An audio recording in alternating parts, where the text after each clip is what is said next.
کراچی میں گرنے والی عمارت کا ملبہ 16 زندگیاں نگل گیا۔ ریسکیو حکام کے مطابق ملبے سے اب تک 7 خواتین اور 8 مردوں کی لاشیں نکالی گئیں۔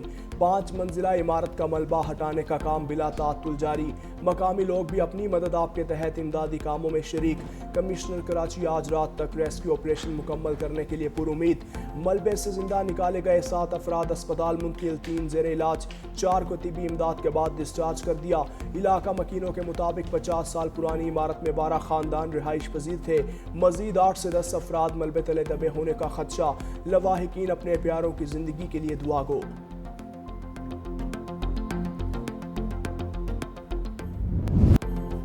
سندھ حکومت کا لیاری میں عمارت گرنے پر سخت action. Sindh building control authority کے ڈائریکٹر، ڈپٹی ڈائریکٹر اور بلڈنگ انسپکٹر معطل۔ تحقیقات کے لیے اعلیٰ سطح کی کمیٹی قائم۔ کمیٹی 3 روز میں رپورٹ دے گی۔ 365 نیوز سے گفتگو میں D G Sindh building control authority Ishaq Khoro نے کہا، مکینوں کو 2 سال پہلے عمارت خالی کرنے کا کہہ دیا تھا۔ نوٹس کے باوجود مکین مخدوش عمارتیں خالی نہیں کرتے۔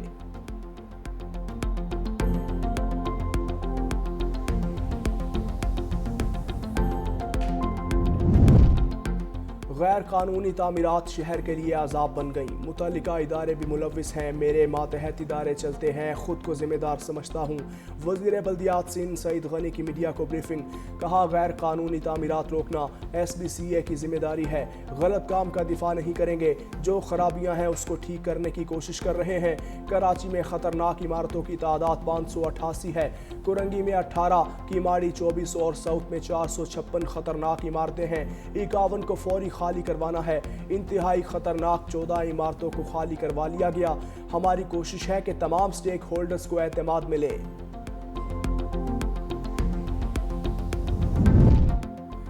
صدر اور وزیر اعظم کی ریسکیو آپریشن تیز کرنے کی ہدایت۔ اہل خانہ سے دلی تعزیت اور ہمدردی کا اظہار۔ زخمیوں کی جلد صحت یابی کی دعا۔ صدر آصف علی زرداری نے کہا، حادثے کی وجوہات کا فوری تعین کیا جائے۔ مستقبل میں ایسے واقعات سے بچاؤ کے لیے مؤثر اقدامات ضروری ہیں۔ وزیر اعظم شہباز شریف نے کہا کہ زخمی ہونے والوں کو ہر ممکن طبی سہولیات فراہم کی جائیں۔ بلاول بھٹو زرداری کہتے ہیں، جاں بحق افراد کے اہل خانہ سے دلی تعزیت کرتا ہوں۔ سانحے میں زخمیوں کی جلد صحت یابی کی دعا گو ہیں۔ یقین دلاتا ہوں کہ سندھ حکومت ہر ممکن مدد فراہم کرے گی۔ غزہ میں جنگ بندی کے امکانات روشن۔ حماس نے ٹرمپ کی پیشکش کا مثبت جواب دے دیا۔ امریکی صدر آئندہ ہفتے غزہ امن معاہدے کے لیے پر امید۔ حماس کے مذاکرات کے بیان کا خیر مقدم کرتے صدر ٹرمپ نے کہا، غزہ سے متعلق بہت کچھ کرنا ہے، وہاں بہت سی امداد بھیج رہے ہیں۔ ایران کا جوہری پروگرام مکمل ختم کر دیا، لیکن ایران اسے دوبارہ شروع کر سکتا ہے۔ اسرائیلی وزیر اعظم کے ساتھ ایران سے متعلق بات کروں گا۔ دوسری جانب حماس نے غزہ جنگ بندی تجویز پر جواب ثالثوں کے حوالے کر دیا۔ فلسطینی عہدیدار کا کہنا ہے کہ حماس کا رد عمل مثبت ہے۔ جنگ بندی اور قیدیوں کے تبادلے کے نئے معاہدے پر پہنچنے میں آسانی ہوگی۔ وزیر اعظم شہباز شریف آذربائیجان کا 2 روزہ دورہ مکمل کر کے لاہور پہنچ گئے۔ پاکستان اور آذربائیجان کے درمیان سرمایہ کاری میں بڑی پیش رفت۔ آذربائیجان کی پاکستان میں $2 ارب سرمایہ کاری کے معاہدے پر دستخط۔ وزیر اعظم اور آذربائیجان کے صدر الہام علیوف میں ملاقات۔ میڈیا سے گفتگو میں وزیر اعظم شہباز شریف نے کہا کہ مستقبل میں سرمایہ کاری کو کئی گنا بڑھایا جائے گا۔ پاکستان میں سرمایہ کاری پر صدر الہام علیوف کے مشکور ہیں۔ وزیر اعظم کی ترکیہ کے صدر رجب طیب ایردوان سے بیٹھک۔ 2 طرفہ تعلقات اور علاقائی صورتحال پر تبادلہ خیال۔ وزیر اعظم اور ایرانی صدر مسعود پزشکیان کی بھی ملاقات۔ پاک ایران تعلقات کو مضبوط بنانے کے لیے پیش رفت پر اطمینان کا اظہار۔ وزیر اعظم کا ایران کے عوام اور حکومت کے ساتھ غیر متزلزل یکجہتی کا عزم۔ We are now witnessing a new and alarming trend with India's weaponization of water. India's illegal attempt to defy the World Bank negotiated Indus Water Treaty are completely unacceptable. The unprovoked and reckless Indian hostility directed towards Pakistan was yet another attempt to destabilize regional peace. Pakistan strongly condemns the unlawful, unjustified and uncalled for Israeli attack on Iran. وزیر اعظم کی سنتاس معاہدے پر بھارت کو پھر warning. Azerbaijan میں خطاب کے دوران کہا، بھارت کا پانی ہتھیار بنانا خطرناک ہے۔ پانی روکا تو یہ جنگ کے مترادف ہوگا۔ بھارت کو اس خطرناک راستے پر چلنے کی اجازت نہیں دی جا سکتی۔ عالمی ثالثی عدالت نے فیصلے میں بھارتی اقدامات کو مسترد کیا۔ پانی پاکستان کے 24 کروڑ عوام کے لیے لائف لائن ہے۔ پہلگام واقعے کے بعد بھارت نے غیر ذمہ داری کا مظاہرہ کیا۔ افواج پاکستان نے پیشہ ورانہ مہارت کے ساتھ اشتعال انگیزی کا جواب دیا۔ پاکستان ایران کے خلاف اسرائیلی جارحیت کی شدید مذمت کرتا ہے۔ غزہ میں قحط سالی کے باوجود امدادی کارکنان پر حملے کیے جا رہے ہیں۔ نواسۂ رسول جگر گوشہ بطول حضرت امام حسین اور رفقا کو خراج عقیدت پیش کرنے ملک بھر میں مجالس ازابر، لاہور، پشاور، سکھر، ٹنڈو الایار سمیت کئی علاقوں میں نویں محرم کے ماتمی جلوس برآمد۔ شہدائے کربلا کی یاد میں عزاداروں کی نوحہ خوانی اور سینہ کوبی۔ کراچی میں نویں محرم کا مرکزی جلوس کچھ دیر بعد مشت پاک سے برآمد ہوگا۔ شرکاء کی سیکیورٹی کے لیے سخت حفاظتی انتظامات، پولیس اور رینجرز کے ہزاروں جوان تعینات۔ موبائل سروس بھی کل تک معطل رہے گی۔ ادھر پشاور، جیکب آباد سمیت کئی حساس شہروں میں موبائل سروس معطل۔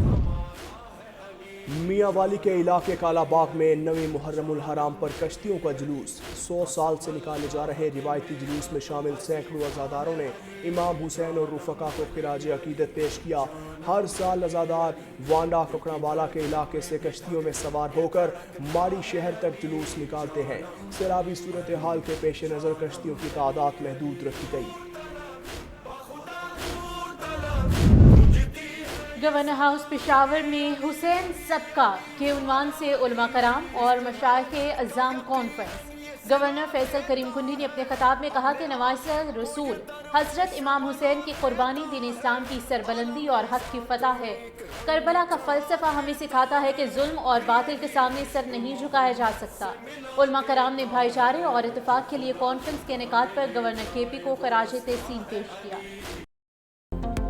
ملک بھر میں مانسون بادلوں کی نئی اننگز۔ اسلام آباد اور راولپنڈی میں رات کو موسلا دھار بارش، کراچی کے مختلف علاقوں میں بوندا باندی، لاہور کی فضاؤں پر بادلوں کا راج۔ محکمہ موسمیات کی 10 جولائی تک پنجاب، کے پی، کشمیر اور گلگت بلتستان میں موسلا دھار بارشوں کی پیشگوئی۔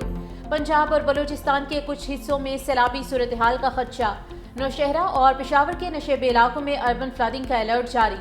گلیشیئرز پگھلنے سے گلگت بلتستان اور خیبر پختونخوا میں سیلاب کا خدشہ۔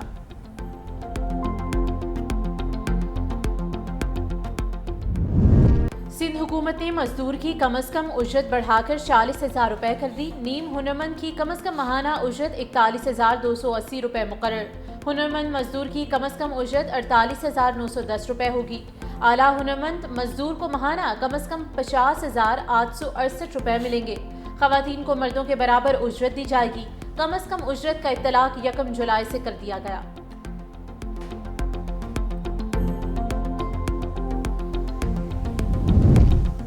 پاک پتن کے ڈی ایچ کیو اسپتال میں 20 بچوں کی اموات کا مقدمہ درج۔ بچوں کے لواحقین کی مدعیت میں درج مقدمے میں C E O health doctor Sohail M S, doctor Adnan, medical officer اور 3 لیب ٹیکنیشینز کو نامزد کیا گیا۔ وزیر اعلیٰ مریم نواز نے دورہ پاک پتن کے دوران سی ای او ہیلتھ اور M S D H Q کو گرفتار کروایا تھا۔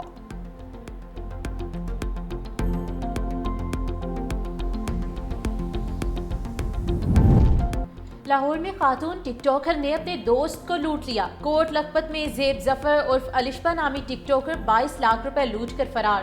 پولیس نے مقدمہ درج کر لیا۔ متاثرہ شہری محمد رشید کا کہنا ہے کہ زیب ظفر کے پاس رہائش نہ ہونے کی وجہ سے اسے اپنے گھر میں رکھا تھا۔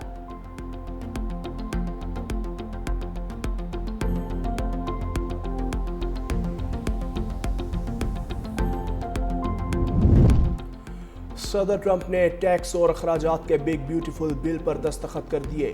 وائٹ ہاؤس میں تقریب سے خطاب کرتے ہوئے امریکی صدر نے کہا، ہم نے امریکہ کی طاقت کو بحال کیا۔ سٹاک مارکیٹ آج بلند ترین سطح پر ہے۔ امریکہ کو عظیم ترین بنائیں گے۔ امریکی فضائیہ نے چند روز قبل تاریخی آپریشن کیا۔ امریکی فورسز نے کامیابی سے ایرانی تنصیبات کو نشانہ بنایا۔ اب ہمارے بارڈرز پہلے سے زیادہ محفوظ ہیں۔ نیٹو پر 2% خرچ ہو رہے تھے، اب 5% ہوں گے۔ امریکی صدر ڈونلڈ ٹرمپ اور یوکرینی ہم منصب کے درمیان ٹیلی فونک رابطہ۔ یوکرین کی فضائی دفاعی صلاحیتوں کو مضبوط بنانے پر اتفاق۔ زیلنسکی نے کہا کہ امریکہ سے مشترکہ دفاعی پیداوار، خریداری اور سرمایہ کاری پر بات ہوئی۔ ڈرون اور دیگر ٹیکنالوجی پر امریکی تعاون ناگزیر ہے۔ امریکی صدر نے روسی ہم منصب ولادیمیر پوٹن سے بھی گفتگو کی تھی۔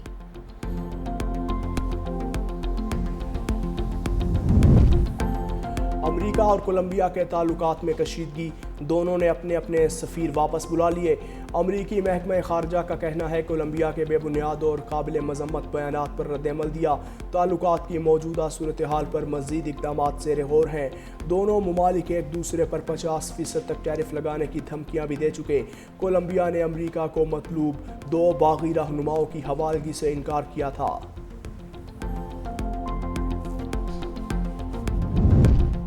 امریکی ریاست ٹیکساس میں تیز بارش اور طوفان سے تباہی، 13 افراد ہلاک ہو گئے۔ تیز بارش کے بعد سیلابی صورتحال پیدا ہو گئی، 20 بچوں سمیت متعدد افراد لاپتہ۔ متاثرہ علاقوں سے شہریوں کے انخلاء کے لیے ریسکیو آپریشن جاری۔ انتظامیہ نے مزید سیلاب کی وارننگ جاری کر دی۔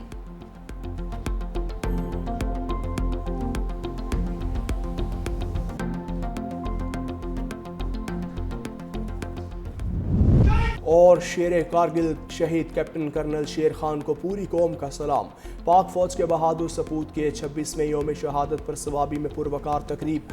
IGFC میجر جنرل انجم ریاض کی مزار پر حاضری، سلامی پیش کی۔ کیپٹن کرنل شیر خان شہید نے مارکہ کارگل میں دشمن کے دانت کھٹے کرتے ہوئے شہادت کا رتبہ پایا۔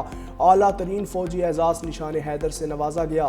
عسکری قیادت کا بھی شہداء کو خراج عقیدت۔ ISPR کے مطابق کیپٹن کرنل شیر خان شہید پاکستان کی مسلح افواج کے ہمیشہ مشعل راہ رہیں گے۔